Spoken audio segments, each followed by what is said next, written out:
Salut les amis, bonjour et bienvenue dans votre émission Socalan, l'école à la maison. Aujourd'hui, nous vous présentons un cours de biologie présenté par Henri Blédier, un brillantissime professeur. Alors, vos cahiers et stylos sont-ils prêts? À tout à l'heure. Bonjour chers élèves. L'autre fois, nous avons amorcé les vaccins et sérums. Je rappelle que je suis M. Henri de la Providence, Momo Sissé, chargé de bio. Alors, je vous ai demandé en guise d'exercice de maison de me chercher la définition de vaccin, sérum, immunité et la différence qui existe entre les deux produits, c'est-à-dire vaccin et sérum. Alors, sans perdre le temps, nous savons que le vaccin, c'est un préventif obtenu donc à partir des microbes atténués. Le sérum, eh bien, c'est un curatif obtenu à partir du sang d'un cheval immunisé contre une maladie bien déterminée. Alors, pour parler de immunité, eh bien, c'est la résistance de l'organisme à l'action d'un agent pathogène. Nous avons vu qu'il y a deux types d'immunité, à savoir immunité naturelle et immunité acquise. Alors, pour parler de la différence entre ces deux produits, nous avons dit que le vaccin aide l'organisme à préparer des anticorps et à créer une immunité active. Tandis que le sérum apporte à l'organisme des anticorps pouvant créer donc une immunité passive et de courte durée. On s'est arrêté à ce niveau l'autre jour. Alors aujourd'hui, nous allons parler des antibiotiques, plus précisément la pénicilline. Donc, vous avez le chapitre Fleming.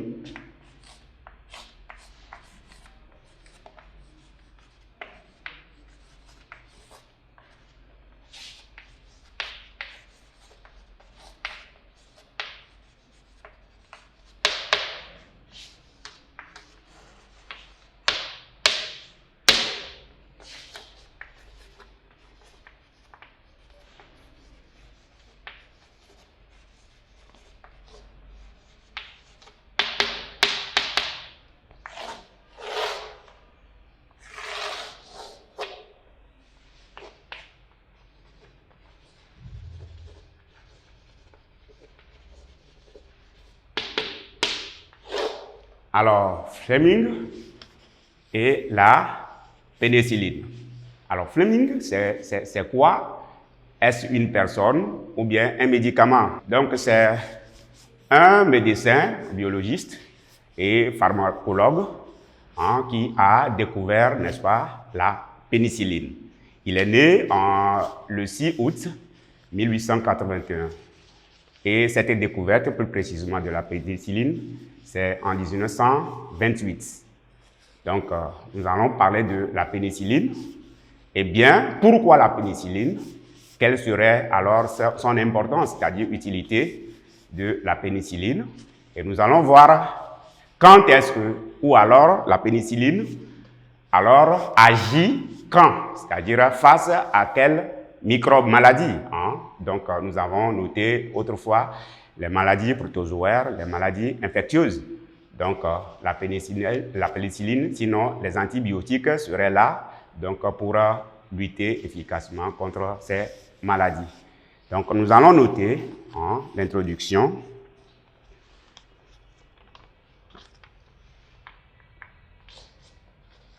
Les médicaments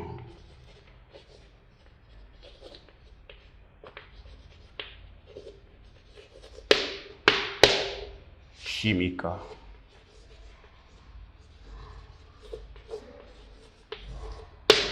Les médicaments chimiques sont employés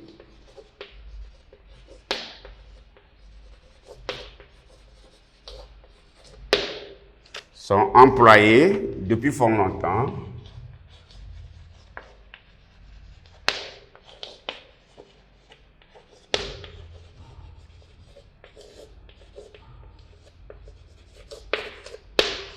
depuis fort longtemps contre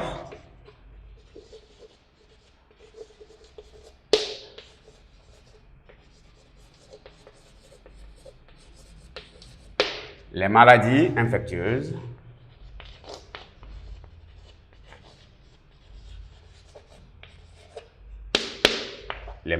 infectieuses et les maladies protozoaires.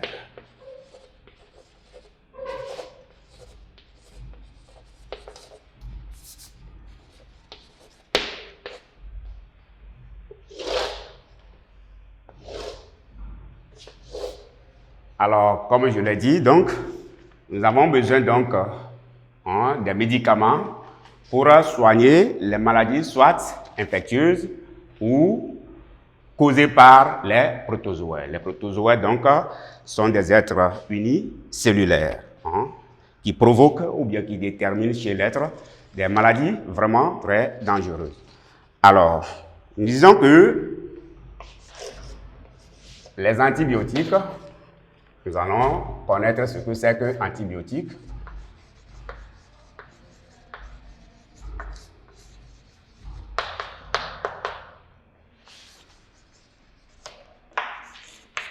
Les antibiotiques sont des substances chimiques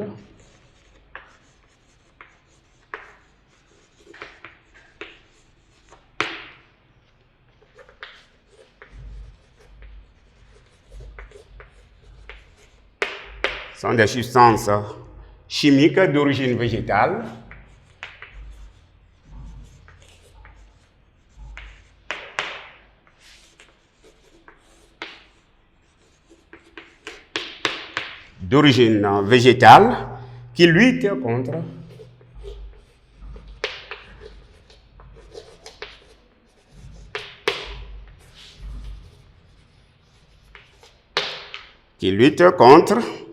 l'envahissement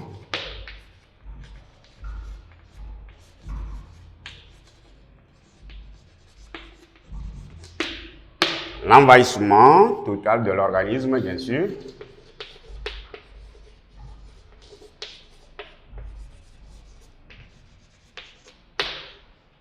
par d'autres micro-organismes.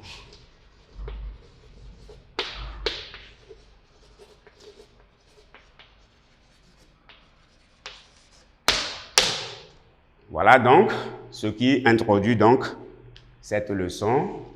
En récapitulation, nous disons que les médecins chimiques sont employés depuis fort longtemps contre les maladies infectieuses et les maladies protozoaires. Alors, nous avons consigné ce que c'est que les antibiotiques. Eh bien, les antibiotiques sont des substances chimiques d'origine végétale qui luttent efficacement contre l'envahissement des microbes dans l'organisme. Bien, donc, aujourd'hui, nous allons voir en grand 1 ce que c'est que la pénicilline.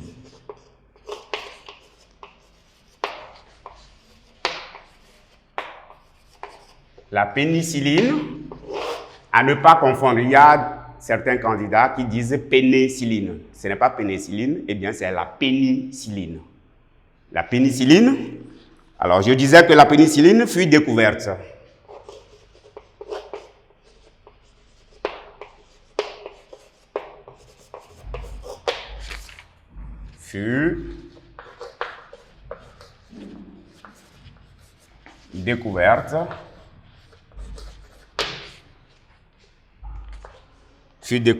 par Fleming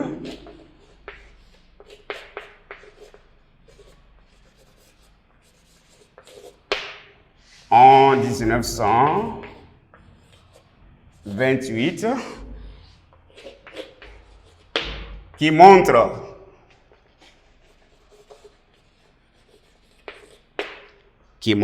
que les moisissures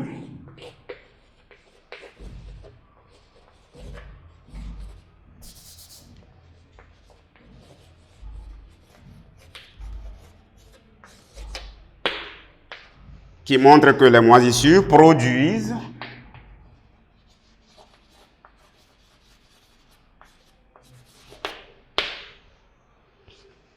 des corps qui empêchent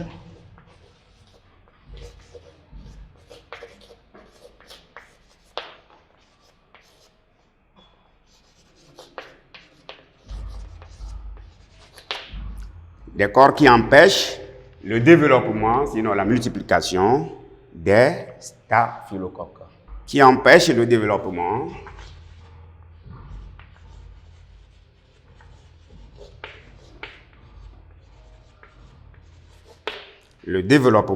des staphylocoques.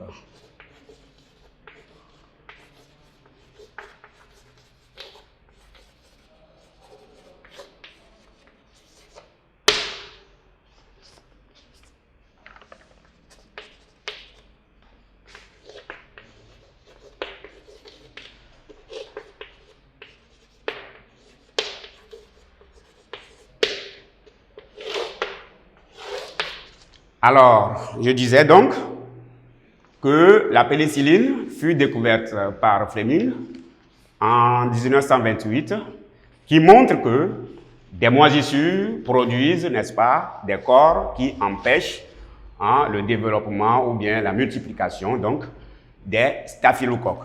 Ce sont des bactéries en forme arrondie qui sont vraiment regroupées. Si je peux schématiser ce que je disais, donc vous allez voir.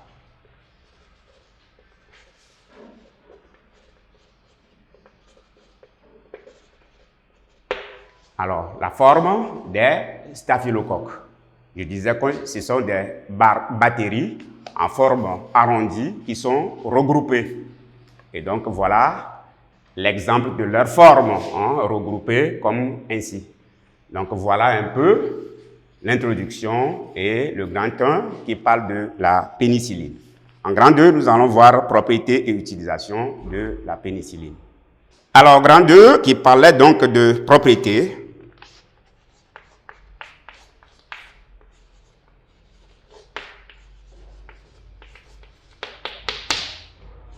Et utilisation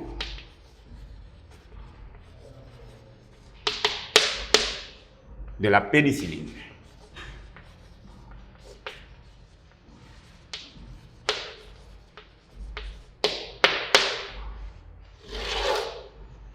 Alors, la pénicilline est un antibiotique, bien sûr.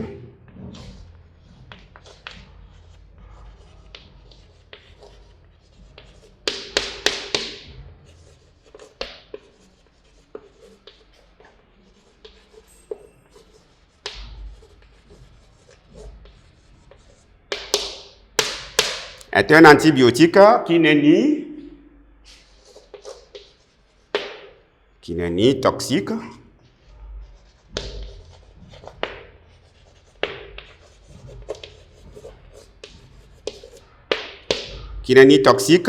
ni virulent.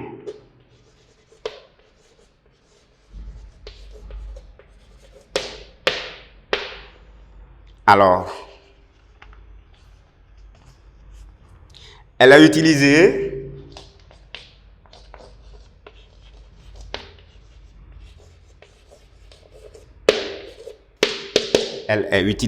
elle mise pour la pénicilline. Elle est utilisée par injection,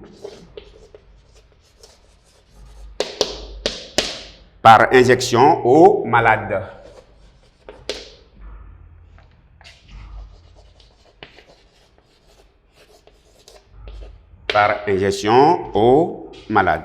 On utilise contre les affections. On l'utilise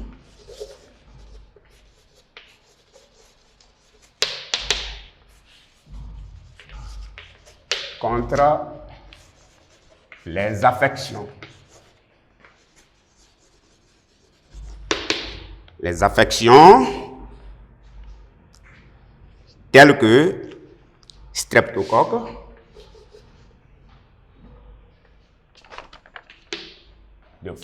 la streptocoque,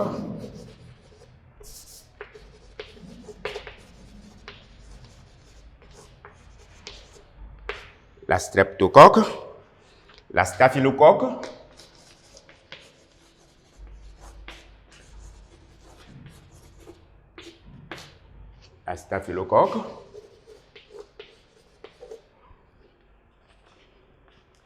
la gonocoque,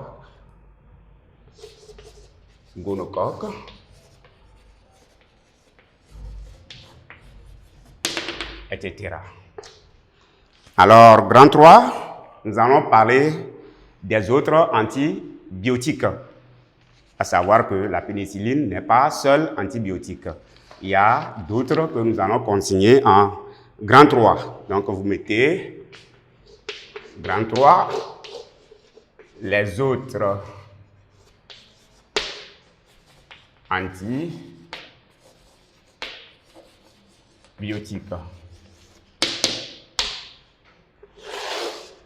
Petit 1, donc, les principaux antibiotiques.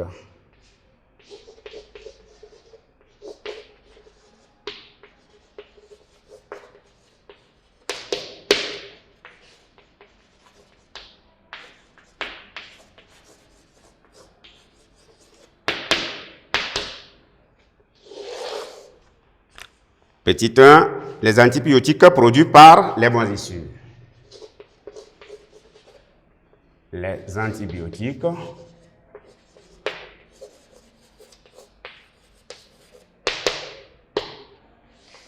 produits par les moisissures.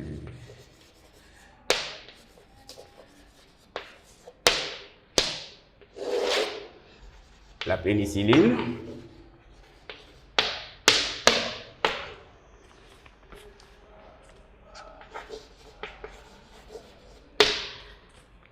la streptomycine, la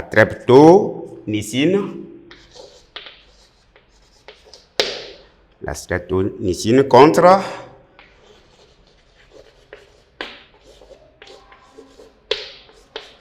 le BK. Nous avons la chloromycétine.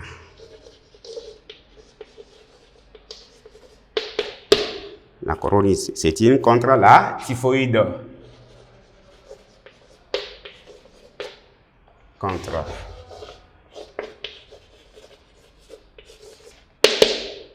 la typhoïde. Nous avons également l'auréonicine. L'auréonicine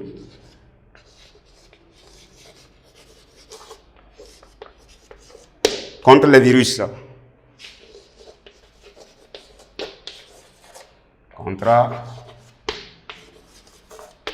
les virus.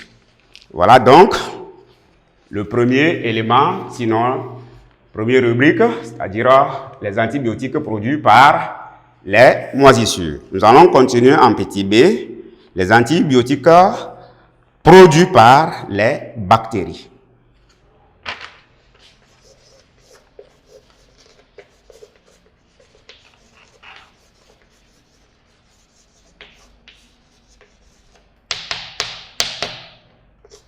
Produits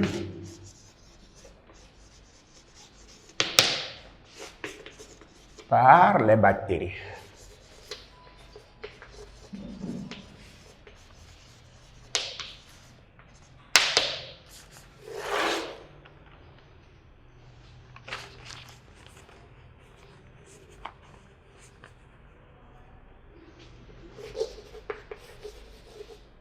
Nous avons la tyrotricine.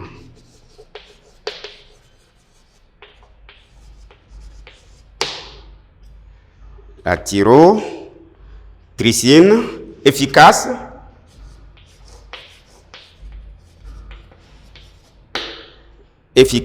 dans la désinfectation. Dans la désinfection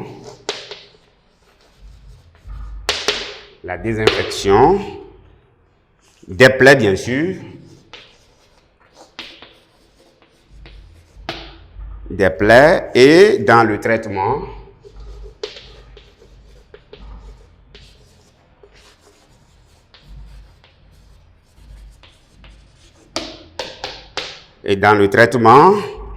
des maux de gorge.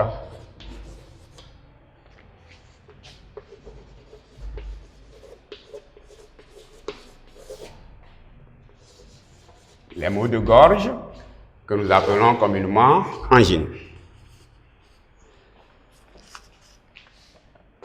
Nous disons que ce produit est encore actif. Elle est active contre de nombreux microbes.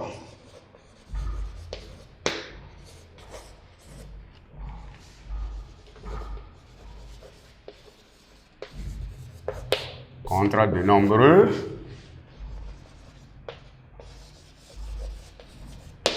microbes. Voilà un peu pour cette partie, c'est-à-dire les antibiotiques produits par les bactéries. Petit c.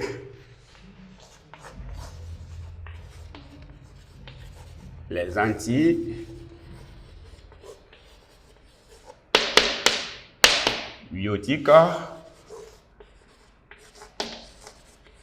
synthétiques.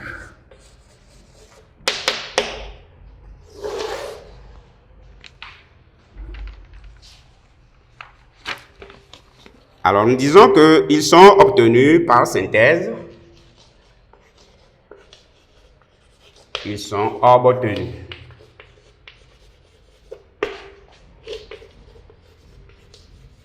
par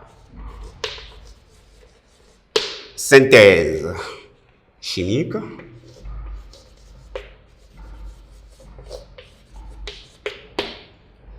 Ce sont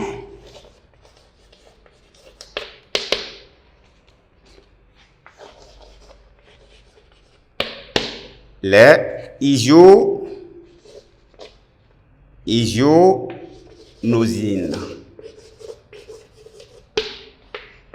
Les isonosides.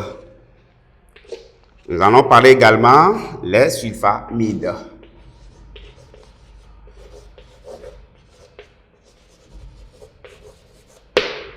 Voilà tout ce qu'on peut citer à ce niveau.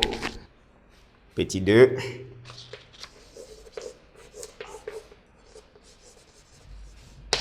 Action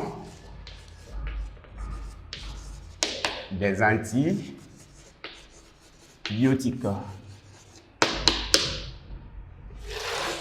Alors ici, certains antibiotiques détruisent les microbes en place, mais d'autres arrêtent leur multiplication. Alors, lorsque certains microbes détruisent, certains antibiotiques détruisent les microbes, ce système est appelé comment? Et lorsque les antibiotiques arrêtent la multiplication, sinon la propagation des microbes, comment est-ce que le système là aussi est appelé?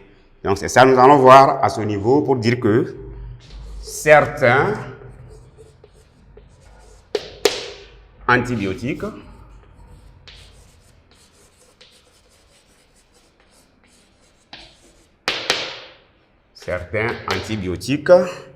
détruisent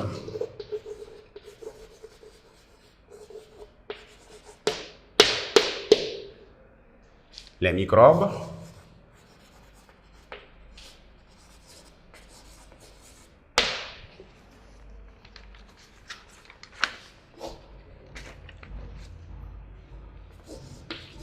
ce système que j'appelle bactéricide. Mais d'autres arrêtent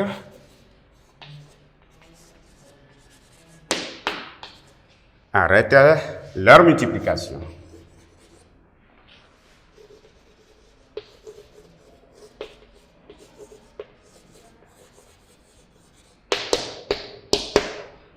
Ce système est appelé donc bactériostatique. bactériostatique.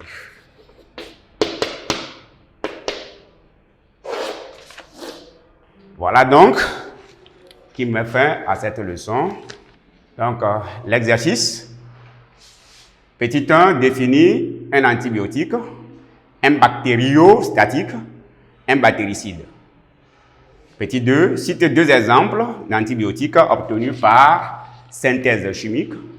Et 3 antibiotiques produits par les moisissures. Voilà qui met fin donc la leçon d'aujourd'hui. Merci à monsieur Henri Blédier pour ce passionnant cours de biologie. J'espère que vous avez beaucoup appris. Monsieur Blédier est enseignant au groupe scolaire La Providence Momo Cissé.